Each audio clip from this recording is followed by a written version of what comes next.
36 சங்கீதம். கர்த்தருடைய தாசனாகிய தாவீது ராகத் தலைவனுக்கு ஒப்புவித்த சங்கீதம். துன்மார்க்கனுடைய துரோக பேச்சு என் உள்ளத்திற்கு தெரியும். அவன் கண்களுக்கு முன் தெய்வ பயம் இல்லை.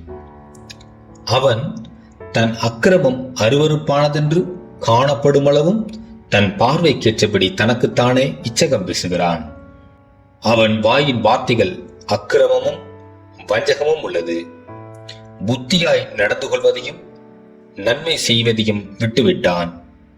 அவன் தன் படுக்கையின் மேல் அக்கிரமத்தை யோசித்து நல்லதல்லாத வழியிலே நிலைத்து பொல்லாப்பை வெறுக்காதிருக்கிறான். கர்த்தாவே, உம்முடைய கிருபை வானங்களில் விளங்குகிறது. உமது சத்தியம் மேகமண்டலங்கள் பரியந்தம் எட்டுகிறது. உமது நீதி மகத்தான பர்வதங்கள் போலவும் உமது நியாயங்கள் மகா ஆழமாகவும் இருக்கிறது. கர்த்தாவே, மனுஷரையும் மிருகங்களையும் காப்பாற்றுகிறீர்.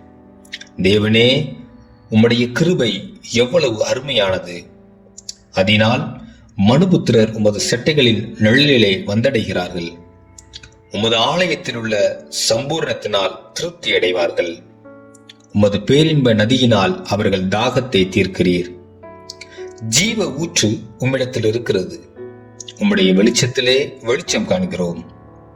உம்மை அறிந்தவர்கள் மேல் உமது கிருபையையும் செம்மையான இருதயம் உள்ளவர்கள் மேல் உமது நீதியையும் பாராட்டியருளும். பெருமைக்காரரின் கால் என் மேல் வராமலும் துன்மார்க்கருடைய கை என்னை பறக்கடியாமலும் இருப்பதாக. அதோ, அக்கிரமக்காரர் விழுந்தார்கள், எழுந்திருக்க மாட்டாமல் தள்ளுண்டு போனார்கள்.